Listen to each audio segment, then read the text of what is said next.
ጥምቀትና ጎንደር፣ ጎንደርና የፋሲል ቤተ መንግስት። እውነቷና ተስፋዋ የተቀነቀነላትና እውን የሆነላት ታሪካዊቷ ከተማ ጎንደር። አረጀሽ እያሉ ሰዎቹ ሲያሙሺ፣ ሙሽራ ነሽ ጎንደር ይሰፋል ልብስሽ። ትዝብትን በተረክ ይህ በሀቅና ሳቅ ሚዲያ የሚቀርብላችሁ ሳምንታዊ ዝግጅት ነው።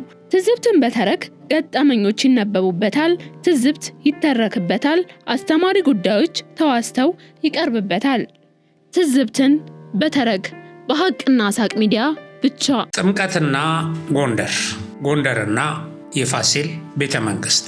እውነቷና ተስፋዋ የተቀነቀነላትና እውን የሆነላት ታሪካዊቷ ከተማ ጎንደር። አረጀሽ እያሉ ሰዎቹ ሲያሙሺ፣ ሙሽራ ነሽ ጎንደር ይሰፋል ልብስሽ። ይህ ትንቢት የመሰለ ስንኝ ሁለት ሐሳቦችን አሰናስሎ ይዟል። አንደኛው የጎንደርን ማርጀት ሲሆን፣ ሌላኛው ጎንደር አንድ ቀን ልብሷ ተሰፍቶላት ተሞሽራ እንደምትቀጥል የሚገልጽ ነው። ጎንደር አርጅታ ገርጥታ በብዙ መንገድ ኋላ ቀርታ ተረስታ ወይንም ሆን ተብሎ እንድትጎሳቆል ተደርጋ ቆይታለች። ተስፋ በተደረገበት ሙሽራ ነሽ ጎንደር ይሰፋል ልብስሽ ትንቢት መሰረት ደግሞ እነሆ በዘንድሮው ጥምቀት ጎንደር ታድሳ ደምቃ ፈክታ ታይታለች። ታሪክ ፈገግ ሲል የታደሰውን የአፄ ፋሲልን ቤተ መንግስትንና ጎንደርን ይመስላል ይላሉ ታዛቢዎች። ጥንታዊቷ የባህልና የስልጣኔ ማዕከሏ የጎንደር ከተማ በተጨማሪም የኢትዮጵያ ብቻ ሳይሆን የዓለምን ቅርስ አቅፋ ዘመናትን የተሻገረችው ጎንደር ከነበራት የቀደመ ለዛና ክብሯ ጋር ዳግም ተገናኝታ ፏ ፈካ ፈገግ ብላለች። ግን የፋሲል ቤተ መንግስት፣ ጎንደርና ጥምቀት ምንና ምን ናቸው የሚለውን እንመልከት። ለጎንደር ውበቷንና የታሪክ ከፍታዋን ስምና ስያሜዋን ያስመለሱላትን ሁሉ እየመረቅን ወደ ዛሬው ጎንደርን፣ ጥምቀትንና የፋሲል ቤተ መንግስትን አጣምረን ወደምንቃኝበት ትረካ እናምራ። የፋሲል ቤተ መንግስት በሰው ልጅ ቅርስነት የተመዘገበውና የቀደምት ኢትዮጵያውያንን የስልጣኔ ከፍታ ለማንጸር እንደ ማሳያ የሚቆጠረውን ጥንታዊ የሥነ ሕንፃ ጥበብ አቅፋ ዘመናትን የተሻገረችው ጎንደር ለዘመናት ካሸለበችበት ከእንቅልፏ ነቅታ የሚያማልል ደማቅ ውበትን ተላብሳ የጥንታዊ የታሪክ አሻራዋን ከዛሬው የስልጣኔ ትሩፋት ጋር አዛምዳ ሞቅ ደመቅ ፈካ ብላ እንግዶቿን ተቀብላ አስተናግዳ ሸኝታለች። በዘንድሮ የጥምቀት በዓል ለዘመናት የደበዘዘ ጥንታዊ ታሪክ፣ ባህልና ስልጣኔ ሲነቃና ሀገርን ከሚያነቃ ትውልድ ጋር ተገናኝቶ ሲፈካ ጎንደርን ይመስላል ያሉ ብዙዎች ናቸው። በተለይም አርጅታለች ተብላ በከያንያን ስትታማ የኖረች ጥንታዊ የስልጣኔ ማዕከል የሆነችውን ጎንደር የሚያድሳትን አግኝታ ታሪኳ አቧራውን አራግፎ ሲገለጥ ይህንንም ተግባራዊ ያደረገ ትውልድ ሲመጣ ፈገግ የማለት ያህል ነው። ሁሉም ነዋሪዎቿም ጎብኚዎቿም አብረው ፈገግ ይላሉ፣ አብረው ይፈካሉ። ጎንደር የትናንት ገናናነቷን የሚተርከውን ቅርሷን አቧራውን አራግፋና አድሳ ጠውልጎ የነበረውን ገጽታዋን አሳምራና አሱባ ተሞሽራለች።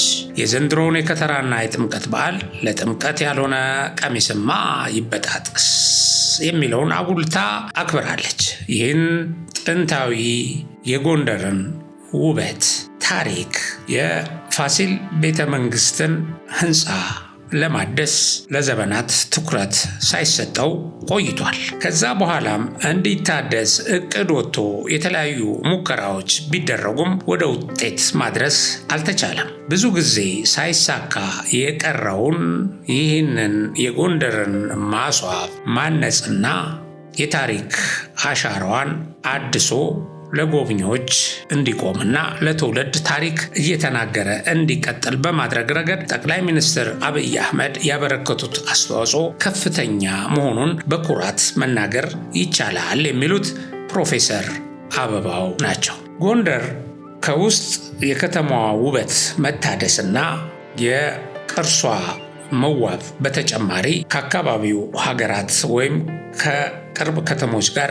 የሚያገናኙ የመሰረተ ልማት ዝርጋታዎችም ተከናውነውላታል። የአዘዞ ጎንደር መንገድ ከነዚህ ውስጥ አንዱ ሲሆን በዘንድሮ ጥምቀት ጎንደርን ካስዋባትና ካደመቃት ግንባታዎች መካከልም ይጠቀሳል። የመንገድ ፕሮጀክቱ በአስፋልት ኮንክሪት ደረጃ እየተገነባ ያለ ሲሆን 12.5 ኪሎ ሜትር ይሸፍናል። ግንባታው በጣም ጥቂት ውስን ስራዎች ያሉት ሲሆን በአብዛኛው ተጠናቋል።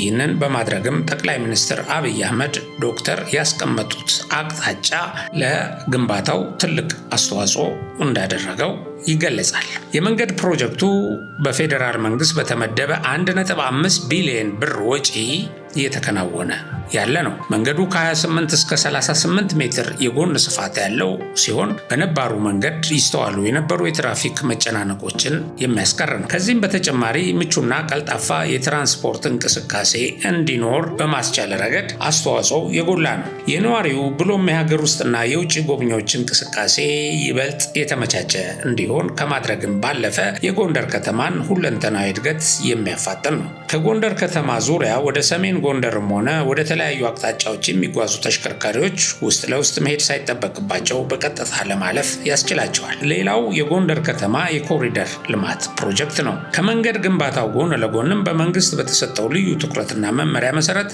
የጎንደር ከተማ የኮሪደር ልማት በሁለት ምዕራፍ ተካሂዷል።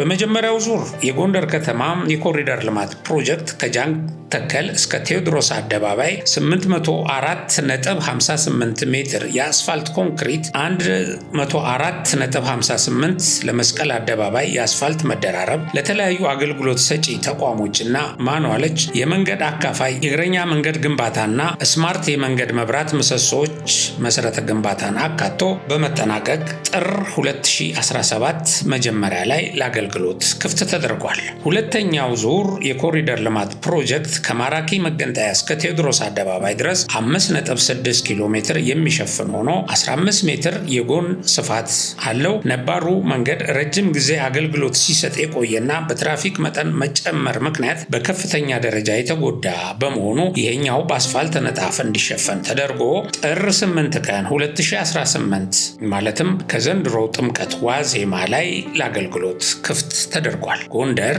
እነዚህን ሁሉ ግንባታዎቿን አጠናቃና በእነዚህ ግንባታዎችም ውበቷ ጎልቶ ነው የዘንድሮን ጥምቀት ያከበረችው። ሌላው በጎንደር እድሳት ተደርጎለት የጎንደርን ታሪክ አጉልቶ ያሳየውና ውበቷን እየጨመረው የአፄ ፋሲል ቤተመንግስት ነው። የአፄ ፋሲል ቤተመንግስት በአውሮፓውያኑ 1979 ዓ.ም በዓለም ቅርስነት ተመዝግቧል። ቤተመዛግብት የአፄ ፋሲል መዋኛ፣ ቁስቋም ማርያም፣ ራስ ግንብና ደራስጌ ማርያምን ያቀፈ ነው። በአፄ ፋሲለደስ ግንብ ውስጥ ያሉት አብያተ መንግስታት ከ100 በላይ ክፍሎች አሏቸው። ባለ 3 እና 4 ፎቅ ሲሆኑ በአጠቃላይ 7 ሄክታር ወይም 70,000 ስኩዌር ሜትር ይሸፍናሉ። ግንቡ የተሰራው ከ300 እስከ 400 ዓመታት በላይ በኖረ ድንጋይ ካብ ሲሆን በዋናነት ድንጋይ፣ ኖራና እንጨት ጥቅም ላይ ውለዋል። በአገር ውስጥ ባለሙያዎች መሰራቱም ይነገርለታል። በአፄ ፋሲለደስ ግንብ ውስጥ ያሉት አብያተ መንግስታት ልዩ የሚያደርጋቸው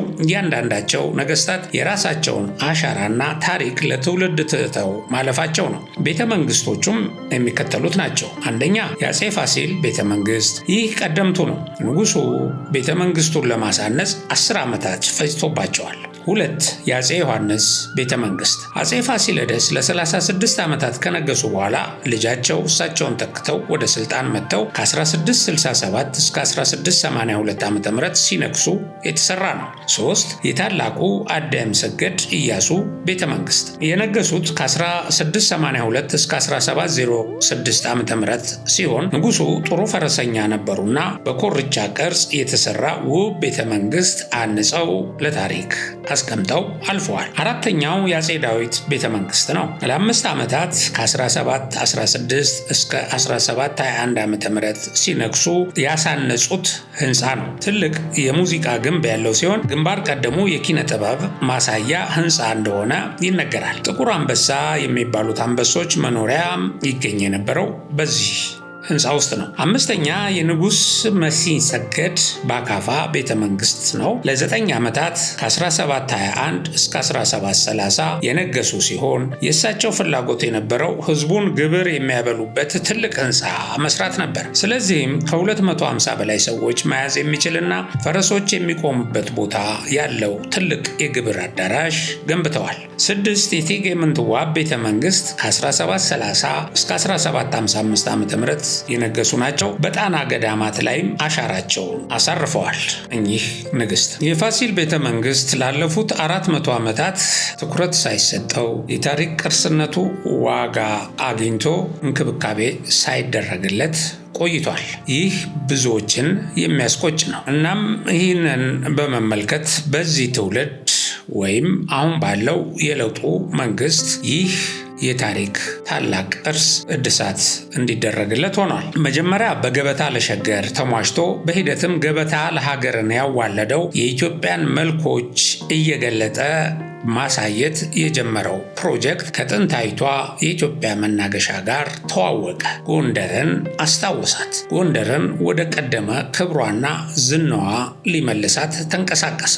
በዚህ ልክ መልክና ቁርጠኝነት የፋሲልን ቤተ መንግስት እናም የጎንደርን ከተማ ለማልማት ተሞክሮ አያውቅም ይላሉ ምሁራኑ። ፕሮፌሰር አበባው አያሌውም ይህንኑ ያጠናክራሉ። የጎንደር ከንቲባም ይህንን በመግለጽ ለጎንደር እና ለቅርሷ ትኩረት ለሰጡት የለውጡ ኃይሎች በተለይም ለጠቅላይ ሚኒስትር አብይ አህመድ ከፍተኛ ምስጋና ያቀርባሉ። የፋሲል ቤተ መንግስት በ16ኛው ክፍለ ዘመን በአፄ ፋሲለደስ እንደተቆረቆረ ታሪክ ይነግረናል። ነገስታት በቅብብሎሽ ከትመውበት የነበረ መሆኑንም እናውቃለን። ከ40 ዓመታት በፊት በተባበሩት መንግስታት የትምህርት የሳይንስና የባህል ድርጅት ዩኔስኮ የዓለም ቅርስ ተብሎ የተመዘገበው ይህ የፋሲል ቤተ መንግስት የቅርስ ጥበቃና እድሳት ተደርጎለታል ብሎ ለማለት አያስደፍርም። ማለትም በቀደሙት ጊዜያት ጥንታዊ የፋሲል ቤተ መንግስት እድሳት እንዲደረግለት የተወሰነው ከለውጡ በኋላ በገበታ ለሀገር ፕሮጀክት ሆኖ በዚህም ታላቅ ትኩረት ሰጥቶት አሁን የያዘውን ቅርጽና መልክ ሊይዝ ችሏል። እድሳቱ የተደረገው የታሪክ አሻራውን ሳይለቅ ጥንታዊ ይዘቱን እንደጠበቀ ይሁን እንጂ በሀገራችን ልማት ሲካሄድ ልማቱን ከመደገፍ እና የበኩልን አስተዋጽኦ ከማበርከት ይልቅ ማብጠልጠልና መተቸት የሚወዱ ጥቂት ኃይሎች እድሳቱ በነጭ ቀለም ወይም በኖራ ተደርጎ የነበረውን ግራጫ ወይም ሽሮአማ መልክ ቀይረዋል በማለት ትልቅ ጫጫታ ፈጥረው እንደነበር ይታወሳል። ይሁንና እድሳቱን ያካሄዱት ባለሙያዎች የቀደመው መልክ በአቧራ በዝናብና ረጅም ጊዜ በመቆየት ወይቦ ሹራማ ከለር እንደያዘና አሁን የተደረገው እድሳት ግን አዲስ ሆኖ ያልወየበና በዝናብና በአቧራ ያልተጎዳ በመሆኑ ይህንን ነጭ መልክ ሊይዝ እንደቻለ አስረድተዋል። በተጨማሪም እድሳቱ የተደረገው ቀደም ሲል ግንባታው በተካሄደበት ኖራ እና ሌሎች ማቴሪያሎች መሆኑን በማስረዳት በሂደት ጫጫታው ሊቆም ችሏል። የፋሲል ግንብም ውበቱን፣ ግዝፈቱን፣ የታሪክ አሻራነቱን ይዞ ለጎንደር ድምቀት ሆኖ የዘንድሮ የጥምቀት በዓልም በጎንደር ውስጥ እንዲከበር በርካታ ጎብኚዎችም ወደ አካባቢው እንዲመጡ አስተዋጽኦ አበርክቷል። በዚህም 2 ሚሊዮን ጎብኚዎች ወይም 2 ሚሊዮን ሰዎች ጥምቀትን በደመቀ ሁኔታ በጎንደር አክብረዋል። ይህ ክብረ በዓል ሲደረግም ከጎንደር ውበትና ድምቀት በተጨማሪ የአካባቢውን ሰላም መሆን ያረጋገጠ ስለሆነ በቀጣይም በርካታ ቱሪስቶች ወደ አካባቢው እንደሚጎርፉና ጎንደርንና ቅርሶቿን እንደሚጎበኙ ይጠበቃል። ጎንደርን ዳግም ወልውሎ እያሳመራት ያለው የፋሲል ቤተ መንግስት እድሳት ብቻ አይደለም። በከተማዋ ልዩ ልዩ ክፍለ ከተሞች የተከናወኑና እየተከናወኑ ያሉ የኮሪደር ልማት እና ከተማዋን የማስዋብ ስራዎች ናቸው። ከተማዋን ለነዋሪዎቿና ለጎብኚዎቿ የተመቻቹ ከማድረግም በላይ ይህ የጎንደር ግንባታ ወይም እድሳት ሲከናወን ከ15,000 በላይ ለሚሆኑ የአካባቢው ነዋሪዎች የስራ ዕድል መፍጠሩም የሚያስመሰግን እንደሆነ የከተማዋ ከንቲባ ይናገራሉ። ጥምቀትን በጎንደር መታደም መባረክ ነው ይላሉ በርካታ የእምነቱ ተከታዮች። ጥምቀትና ጎንደር የገጠሙለት ደስታው እጥፍ ድርብ ነው። በዓሉን በከተማዋ ለማሳለፍ ብዛት ያላቸው የአገር ውስጥና የባህር ማዶ ጎብኚዎች ወደ ጥንታዊቷ ጎንደር ስለሚያቀኑ ብዙዎች እንዲገናኙ እና ማህበራዊ ትስስር እንዲፈጥሩ ምቹ ሁኔታን ያመቻቻል። የጥበብ ባለሙያዎችም ወደ ከተማዋ በመሄድ የጥበብ ስራዎቻቸውን ያቀርባሉ፣ ጎንደርንም ያደምቋታል። በዓሉንም በከፍተኛ እና አስደሳች እንዲሆን ያደርጉታል። በዘንድሮ የጥምቀት በዓልም በርካታ አርቲስቶች በጎንደር ተገኝተው ጎንደርና በዓሏን በማድመቅ ትልቅ አስተዋጽኦ አበርክተዋል።